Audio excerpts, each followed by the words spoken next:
Batman number 0, written by Scott Snyder, art by Greg Capullo. This is just an early Batman story.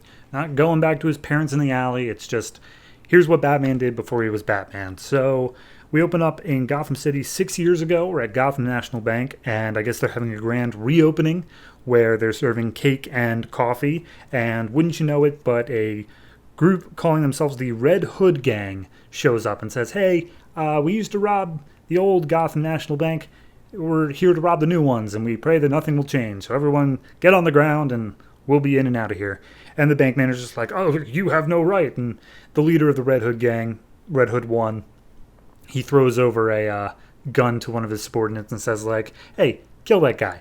And then, he says, put him down, to which the other member of the Red Hood Gang just bashes him over the head with a gun.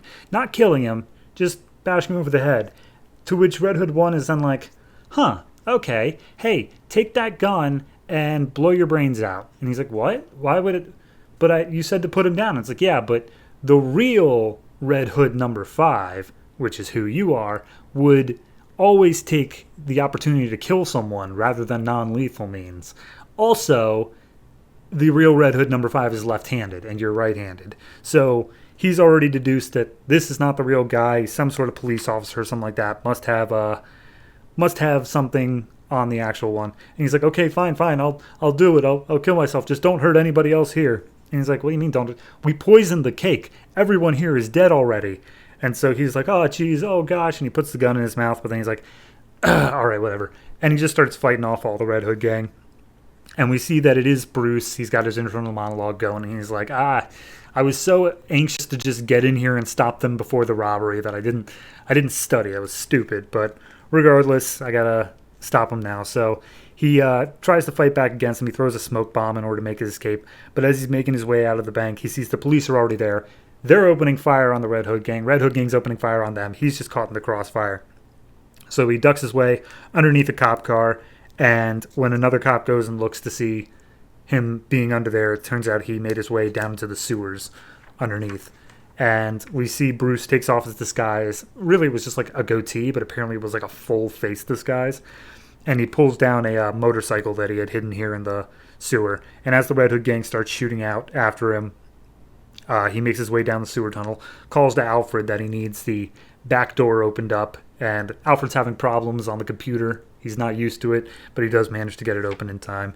So then we open up to the Batcave, but it's not at Wayne Manor. It turns out that Bruce is like, nope, I'm not going there anymore. That's not my home. I left that behind.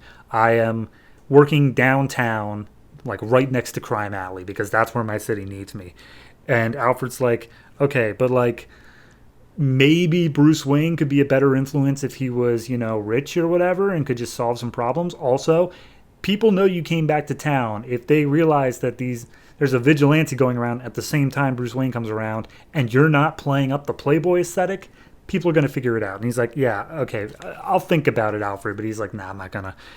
So Alfred just goes in, just telling him like, oh, you, Master Wayne, please. And Bruce tells him like, no, you know what I need? I need this. And he holds up a boomerang that has an auto recall feature on it somehow. And he goes up to the roof of the building that he's working out of, and he's just working on the timer, seeing how it comes back. And he throws it out with a 4-minute delay, and right as he does so, Jim Gordon shows up, wanting to talk to Bruce. And this is the first time they've apparently spoken to each other. And meanwhile, this boomerang is sitting in the wall, like ready to recall in 4 minutes. The timer's constantly counting down. And Jim's just like, this will only take a second, but do you mind if I have a smoke? And Bruce is like, I guess so, sure. So basically Jim's just up there saying, hey, look, I've done some looking into Wayne Enterprises. Your uncle runs it now, and he's a little bit shady. Have you heard anything at all? And it's like, Mr. Gordon, that's my father, or my uncle. That's my family. I don't think that that's really appropriate at all. And he's like, I get it, but just keep an eye out, please, if you could. It'd be really helpful. Also, have you heard about this vigilante going around?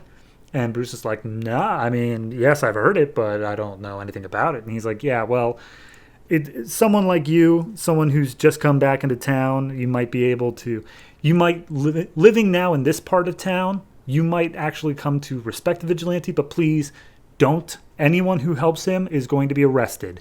So keep your rich boy money to yourself. Got it? And he's like, yeah, sure, totally. Hey, how about we go downstairs? And so they hop in the elevator, and as the elevator door is closing, the boomerang recalls and gets stuck in it. So just barely made it out. And then our last page here is Red Hood gang, who is stalking out where Bruce Wayne is currently living. And we see that the leader, Red Hood 1, is going to blow the place sky high. And all of this story is to be continued in the 0-year event, which is not for another, year. We've got a long time until this one actually comes back. So, overall, it was good. It was a solid little issue. It was a good tease of future stuff. It's weird in that it was 6 years ago, but it's a good tease of a future storyline that's going to be coming up, because obviously this isn't what we're going to be dealing with next. Overall, I mean, it was Batman has been at a high standard. It's nice to see that. I think this is pretty much one of the first things that we're doing that's not super Court of Owl centric. So we are moving on to a different part of it, and it is, of course, Bruce's origin. So overall, I'm liking it. Scott Snyder does a great job. Greg Capullo's arts are fantastic.